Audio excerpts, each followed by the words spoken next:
obubi obujja Allah yabuleeta abanensonga lwaki abulese emabega w'ekibi wabaye ekirungi ne maaso g'ekirungi wabaye ekibi wa bil qadari khairihi wa sharrihi min Allah ta'ala fetwatya Allah gwe Sheikh Kiti sigwa soso lwanirira obusiraamu Rama na muvaako yeyeetikka ekipoligo kya Yesu Rama mulalu tusobola kuŋŋamba walemererwa Saudi Arabia eyo nayo kangendeyo n'olemererwa Qatar n'olemererwa UAE nze UAE gye mmanyi gye ndi mu ssaawa zino olaba UAE kulema sigala e Uganda Sheikh Kiti wava ku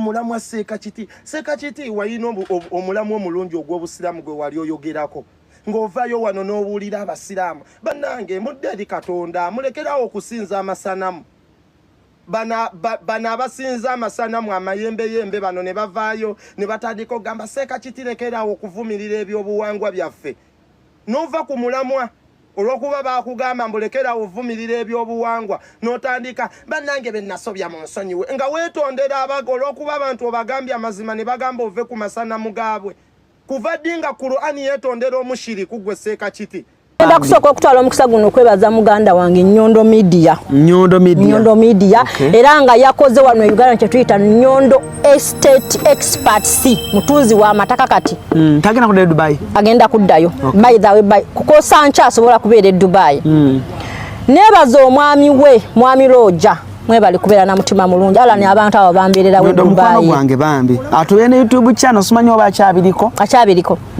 ala ni abantu abo bandere Dubai bankuma ne ba making sure anti kati obulamu bwa doni buteredde ne balyoka banzijja kwengalo era we sibasima mbamulya z'amaanyi as manager vibes UG twandibadde tuli wano olwaleero nga kalango kano tukuba ka sente naye si bwe kiri olwaleero we are here to support a sister, we are here to support another media personality ayina kyeyekoleddewo. She's trying to inspire abana abo buwala abali eyo that you can try to do something in the society.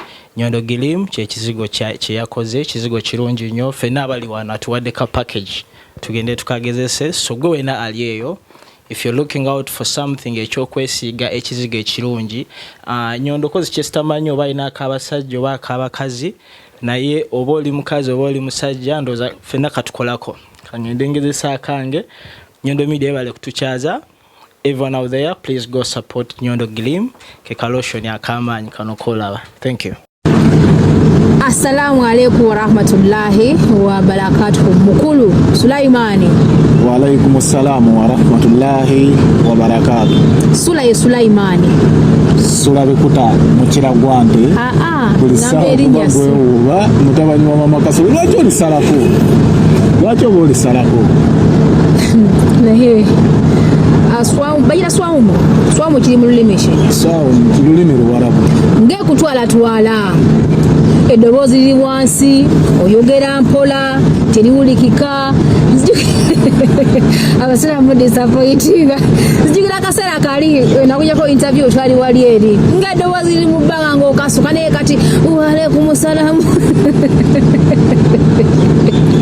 Musulamu swamu akuyise muli banamwa temukisusa omanyi lwaki yano kaka nakaka nemwaji wa alaikum salaam omanyi lwaki obusiraamu bwaleeta okusiiba kasuka eddoboozi nkuwulire ti eddoboozi oli musajja oyogera leka kufula gamba oli muswamu nti yakuyiseemu omanyi lwaki obusiraamu bwaleeta okusiiba tebwaleeta kutesitinga muntu nti enjala ekuyiseemu etya bwaleeta okusiiba kutesitinga muntu naye obusiraamu manyi olina wakati kiki kyolina wakati wo ne Allaho mulenga bibakako obukasi ntikyeteka mulina okusiba kibira kyeyagalire Yesu wadde weekiri nti buli musiraamu alina okusiiba but still tebutulaga nnyo mbeera si kyeyagalire kwoyo omulwadde naye omulamu teeka ebeera yateeka kasita oli musiraamu kubanga oli mulamu teeka naye ate kyeyagalire kwoyo alina obuzibu anyway ensonga ekunonyesezzaako ya Rama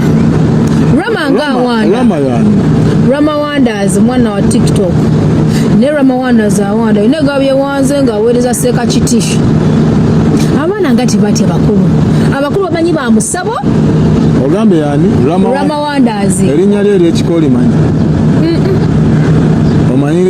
Rama Wandarz kyokka yani oyo musiru mulalu erinnya erikika yani sirimanyi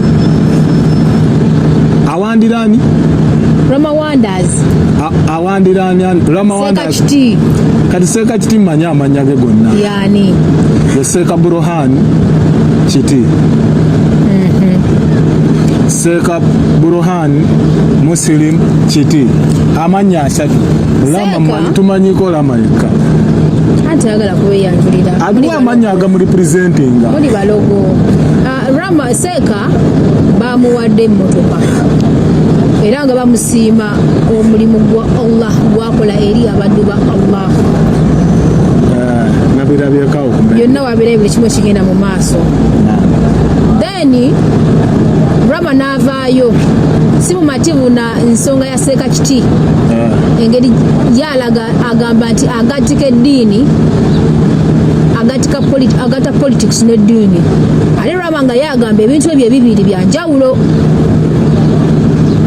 era nsuubira nti ku mukutu obeerako buli kimu ekiraba ekigenda mu maaso era n'avumirira Sheikh Kiti okwekubiira ku sayidi yaani tandikiraawo nyongera ku microphone kubaga n'ensonga nkulu ekisooka kya byonna Rama Wandarz mulalu ngenda kuwa ensonga lwaki mulalu tamzini the word of a wise man is like a water in the lake it is very deep for a fool to understand but very shallow for a wise man to draw out tuvunulire ebigambo by'omusajja ebigambo bya Sheikh Kiti ye musajja omugezi emmotoka bamuwadde yaki osobola owa omusiru emmotoka ebigambo bya Sheikh Kiti biwanvu nnyo ng'amazzi g'ennyanja mawanvu nnyo omusiru otegeera nti mawanvu naye ate omugezi akitegeera mangu naye ate omusajja omusiru nga Rama kiba kizibu nnyo okutegeera Sheikh Kiti byaba avuddemu ebyamagezi the word of a wise man is very deep. It's like the word of a wise man is very deep, like waters of ocean. Sure. It is deep for a fool to understand. But very shallow for the wise man to draw out. Kati ye Sheikh Kiti byayogera Rama alabanga bya kisiru tasobola atabitegeera atya kuba ye yatondebwanga mu kisiru era kati tuli mu kisiibo bino ebigambo era Rama ajja bitegeera ajja biraba ate yavuddeyo n'agamba nti Sheikh Kiti yakulira ku bitole bya mmere yabadde agamba nti kati kankubulireko ko ekizibu ekireese obusiraamu okubeera webuti obuzibu obwo bwaffe baimaamu b'okkabalaza nze ne Rama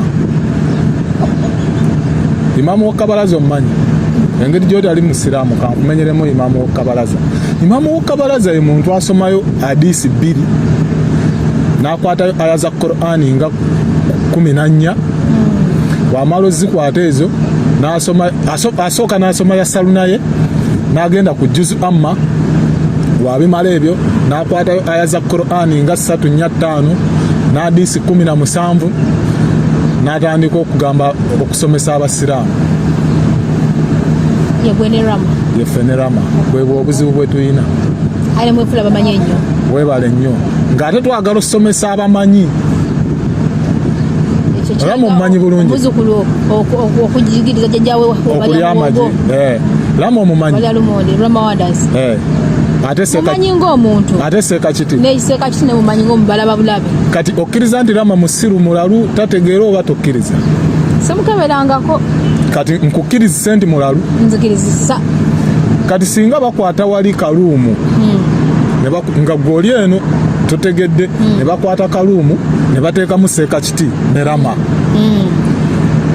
omusawo najja n'agamba gye baleko Madamu Rozet olumu muli tutaddemu abantu babiri omwami ategeera ne tuteekamu n'omulalu naye tubadde tukusaba nti genda otugireyo omulalu oleme sasa mazoona ategeera nti obwedde alina mulalu ojjayo ani kaddemu amagezi gazze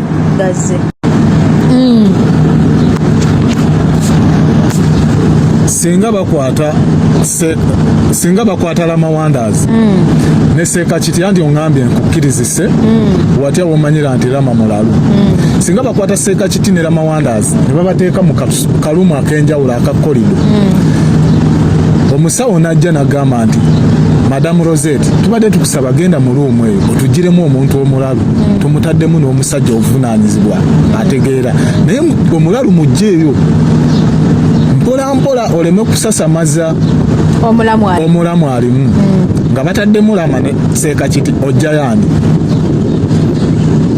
ate kati kisinziira nga mbamanyi ngaera wano wobamanyi bulungi ne bagamba nti genda mu kolido eyo otugiremu omwami omulamu tugireyo omulalu olekeyo omulamu oba tugireyo kale omulamu olekeyo omulamu ku bombiriri abo ku ntegeere yange ze manyi bonna balamu nze ku ntegeere yange ze bonna manyi balamu andi kiragiro kya musawo mweyo luumu genda ogjemu omuntu omulamu olekemu omulalu ojja mwani ku Rama Wandarz ne Sheikh Kiti kati gwona okukiŋŋamba gwojja mwani kubanga nze ku ntegeere yange nendabe yange bombiriri manyi balamu kati nganze era n'omusawo bw'akiŋŋamba mugamba bombiriri kusinda ku ngeri gye bamanyimu balamu novaayo yes nga tolabyemu mulalu kubanga entegeere yange bwempeereza nti bonna balamu nzikiriza nkukwateko ku mutwe naye Rozet olina omutwe kale gwe tubuulire leka kukwateko ku mutwe ndaba bagubuguma tegubuguma gwe tubuulire entegeere yange n'emmanyi eyange Sheikh Kiti ali mu luumu ne Rama Wandarz bagambye jjamu omulalu kale oli ku gun point era bagamba bonna balamu kubanga Rama si mulalu okiriza bakuba essasi olekemu mulimu bulalu ki bw'otegeeza okuba amayinja omuntu omulalo yavaawo nga tategeera Rama tategeera Rama ategeera Sheikh Kiti ategeera bonna bategeera ate obadda mu ddiini webale nnyo kale bonna bategeera kati tugiremu asinga otutegeera kati omusawo agambe ate nyina akapima okusobola okumanya nti no Sheikh yasinga okutegeera oba Rama Wandarz yasinga okutegeera wategeera otya nti bonna bategeera gwe atalina kapima nti bategeera boogera mu kwogera omuntu atategeera ye muntu nze yonna ngenda kutwalayo kale tugireyo omuntu asinga okwogera ebyamakulu kati awo oba oyogedde muluumu eyo tugiremu omuntu asinga okwogera awo oba oyogedde nga si bya bulalu Sheikh Kiti yes yasinga okwogera ebyamakulu webale nnyo kati Rama Wandarz nga we yeeyita Rama Wandarz n'obwa Rama Wandarz bwe asobola okuwalampa omuntu asobola okwogera ebyamagezi naawe n'obitegeera ng'okiraba kijja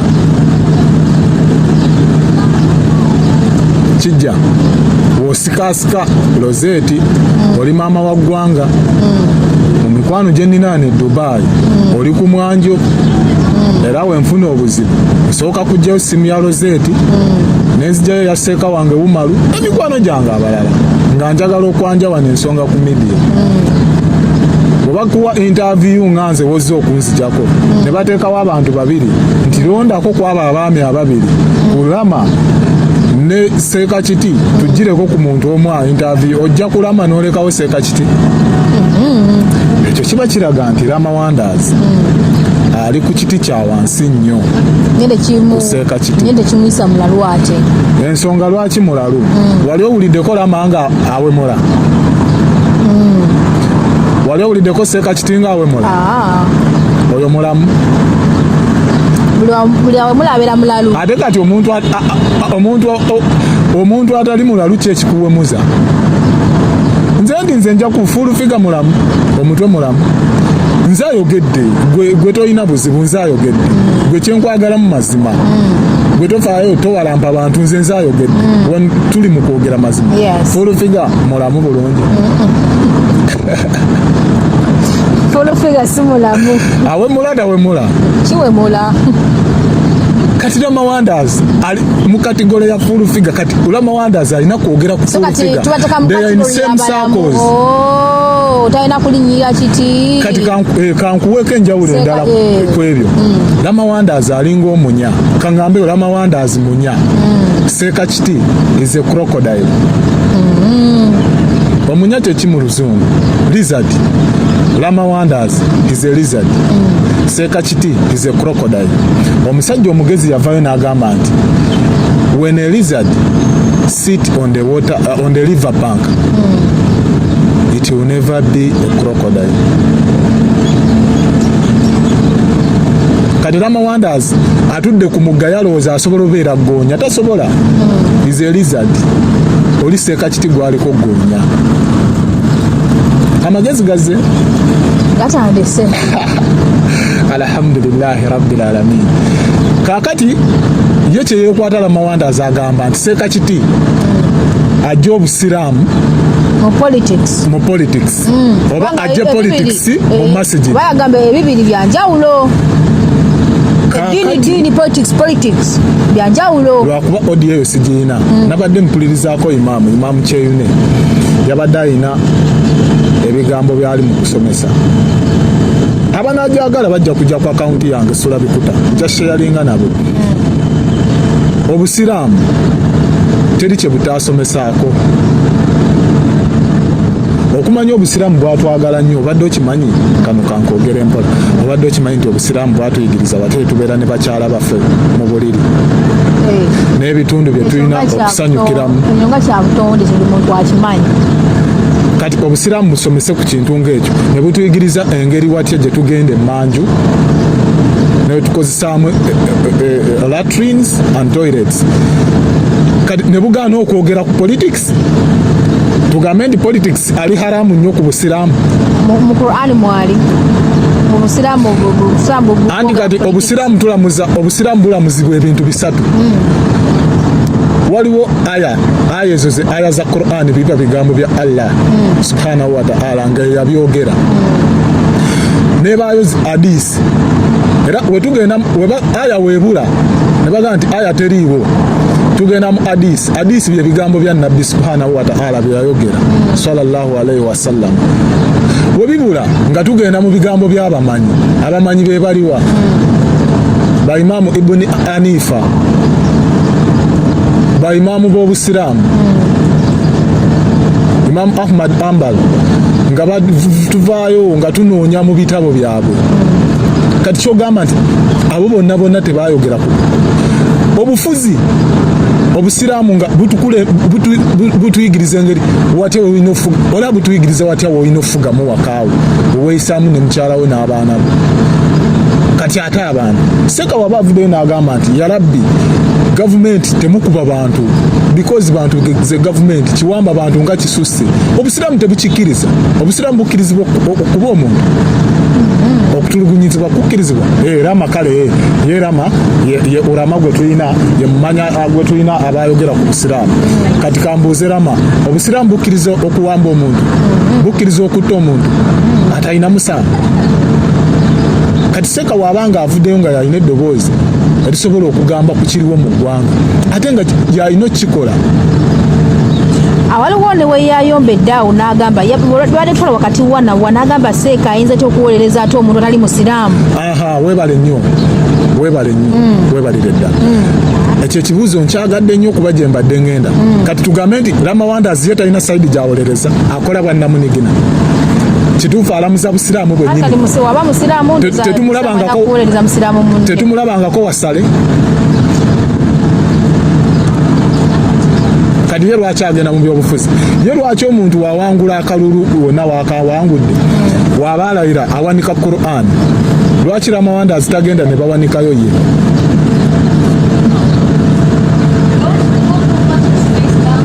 Abavubuka balekera okuwalanga abantu. Andi ye yali waggulu anti Rama Wandarz yategeere nnyo.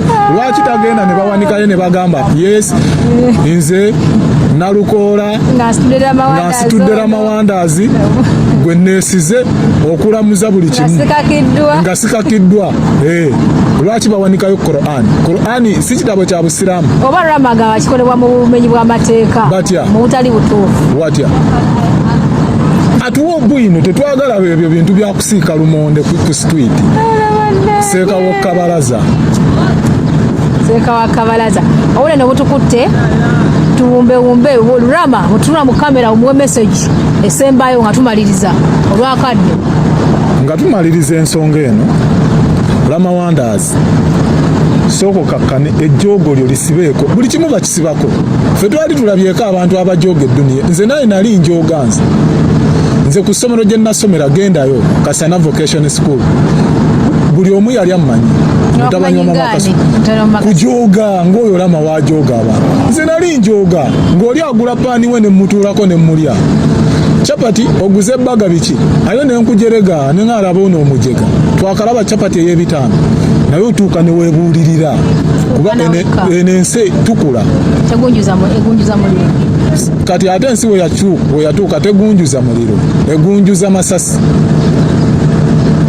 bajja mutta. Nze ndi wano Uganda okutta kyangu. Twalina omusajja nga bamuyita Isima the all access omujjukira yagamba yawalampa obusiraamu n'atuuka n'ogamba nti ye simanyi ye Seeka ali modernized tomugambe ebyo simanyi kugenda ku hijja simanyi biki ebyo byonna Rama byayogera yabyogera kuwalampa baseeka. Isima yaguguba ne Seeka Kasimu Seeka oyo w'entebe nga bagezaako mugamba kola kino ne kino kola kino ne kino. Isima taliiwo essaawa zino ali maaso gawa kitiibwa Allah subhanahu wa ta'ala baliyo bamusoya bibuuzo. Kati Rama Wandarz byatugamba ffe twabiraba dda oba musinga emyaka oba nsinga kati saa zino egunjuza ensi tegunjuza muliro egunjuza masasi. Tugambe Uganda regionalize ne wona agenda mu America bagangsta gye bali batta abantu Chester nabalabako wano mu UAE naye ensi ezisigadde genda mu South America genda mu North America eyo yonna muntu ajja ne mundu nakusirira amasasi. Sigambye nti oba basiraamu bajja mukola kyo bakiti mugamba ebyo byatagala lwakuba tusiibye ebigambo biyinza okuba ebiwanvu ebyo byatagala ddamu n'addamu lyaddamu ajja tuuka mu Stenseni nga tankyalina jadda. He has to respect people. Asagire kuffe kuba nze siina kyendi siina kyenfiirwa siina mwana siina mukazi siina girlfriend mu bulamu kyennina national ID eya Uganda n'eya wano siina kyenfiirwa nze Rama ne wampalampa naye kati oli Seeka gwaliko. Imagine abantu batuuse n'omusondera emmotoka kitegeeza nti